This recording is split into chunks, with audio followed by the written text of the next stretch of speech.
بسم الله الرحمن الرحيم. مدحوينها جمهورية قرنك سوماليلاند وزيرada iyo wasiir ku-xigeenada gudoomiyaha gobolka Maroodijeex gudoomiyaasha golayaasha deegaanka ee halkay nala fadhiya mas'uuliyiinta kale ee qaranka waxaan idinku salaamayaa assalaamu calaykum wa rahmatullaahi wa barakaatuh. maanta farxad bay inoo tahay inaynu halka isugu nimaadno inaga oo furayna oo madaxweynaha jamhuuriyadda Soomaaliland uu inoo furayo machadka shaqaalaha dawladaha hoose. aad bay farxad inoogu tahay, anigana aad bay farxad igu tahay maadaama aan matalayo wasaaradda arrimaha gudaha oo wasiirka hawl muhiima uu ku maqan yahay. qodobka labaad, maadaama aynu qaadanay nidaam maamul oo ku salaysan maamul daadejin horumarin, waxa aad u daruuri noqotay in la helo shaqaale xirfad u leh oo aan sugin in meel kale laga jiheeyo ama laga maamulo ee qof waliba uu shaqadiisa u qabsan karo sida ugu habboon. marka iyadoo laga duulayo xeerarka dalka, nidaamka dawladeed aynu qaadanay ee maamul daadejinta ku salaysan, aragtida horumarineed ee madaxweynaha jamhuuriyadda qaranku uu inagu hogaaminayo, maadaama adeegyada aasaasiga ah intooda badan ay qabtaan dawladaha hoose,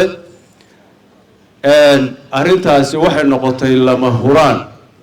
sidaa awgeed marka laga soo bilaabo 2016 wasaaradda arrimaha gudaha iyo ururka dawladaha hoose ee Al-Qasar waxay bilaabeen inay ka fekeraan oo ay ka shiraan oo ay isla lafaguraan sidii ay u suurtageli lahayd in shaqaalaha dawladana la tayeeyo isla markaana loo dhiso machad weyn oo ay ka soo baxaan shaqaaluhu. machadka waxaa lagu aasaasay digreeto wasaaradeed oo wasaaradda arrimaha gudaha wasiir Maxamed Kaahin Axmed September 2018. labadii sane u horeysay machadka shaqaalaha dawladda ayuu ku dhex jiray oo ku soo kobcay oo uu ku soo barbaaray. waxa uu leeyahay machadku maamul hab maamul oo fiican, wuxuu leeyahay agaasimo guud, agaasimayaal kale, waxaana dusha ka maamula board of directorska ama guddida board of directorska lagu magacaabo oo ka kooban guddoomiyeyaasha dawladaha hoose ee la doorto. machadku ma aha tababar keliya, waxaad moodaa in qodobkaa laga yaro booday. machadku tababar buu bixinayaa, shaqaalo tayale buu soo saarayaa, nidaamka shaqada hufan iyo anshaxa ayuu barayaa, waxaana uu leeyahay qayb cilmi baadhiseed ayuu leeyahay oo cilmi baadhis ku samaysa shaqada dawladda hoose, qaabka ugu fiican ee loo qaban karo, problemka hortaagan sida looga gudbi karo si cilmiyeysan oo horumarsan. ma badinayo hadalka, waxaa lagu maalgeliyey sidii raggii iga horreeyay ay sheegeen